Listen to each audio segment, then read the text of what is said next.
Thanks to his mother's knowledge of CPR and his siblings' quick actions, Travis Anderson was able to make a miracle recovery after drowning. I had all the kids down at the river. I just picked them up from vacation Bible school, and we went down to the river when we ate our picnic lunch, and the current was pretty swift, but it was really shallow in the Pilchuck River. So we were going upstream, and the boys and my girl were riding down on the water. My little brother Travis got stuck under a log, and the current pushed him under the log where he became trapped, and we were unable to get him out of the log. I could see that there was a gentleman in a kind of a clearing, and he had a bunch of cans, and he was just crushing them over and over, and he had hundreds of cans. And my mother screamed for me to go and get the man with the cans, what we called it. He came out of the woods and threw his phone at her and told her to call 911. And I held onto the side of the log, and I kept it underneath my arm to hold onto it so I could get to Travis without being pushed back down the current. And I couldn't push Travis's face out, and at first he was hanging on to the log with both his hands. I kept pushing, and I pulled on Travis's body to try to get him sideways to the log to do anything to counterlever the pressure that was on top of his head, because I couldn't get him out of the Y in the log. And Jacob lifted the log up, and so Travis's mouth broke the water, and I hit Travis's lips to try to get him to breathe, but his lips were already turning blue and he wouldn't breathe. And so when Jacob let go of the log, Travis's hands let go of the log, and then I started screaming because I couldn't get Travis out.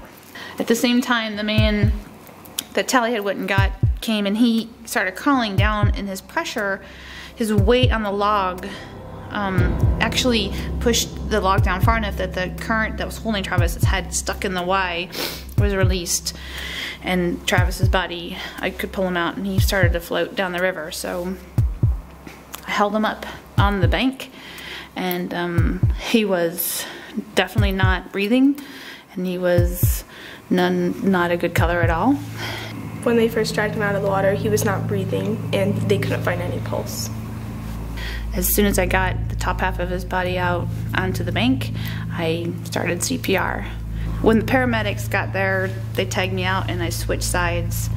And I stood up, and I could see all my kids all standing back behind, but I could also see a lot of people standing there. I don't know where they all came from. And then I looked at Travis again, and finally he wasn't gray. He was starting to turn pink. And they had put the pads on him to shock him, but he already had a pulse, so that was good.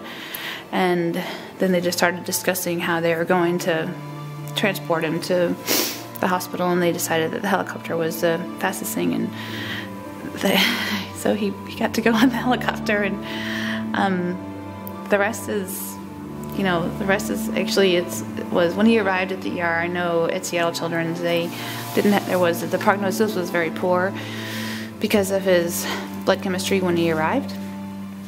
But 3.5 weeks later, he walked away from Seattle Children's.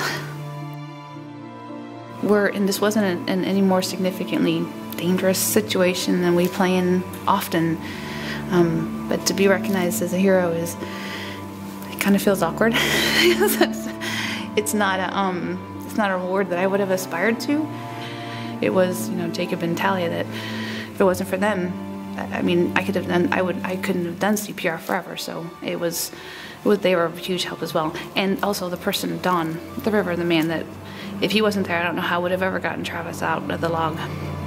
I don't really feel like a hero because I don't feel like I did that much. I just called 911.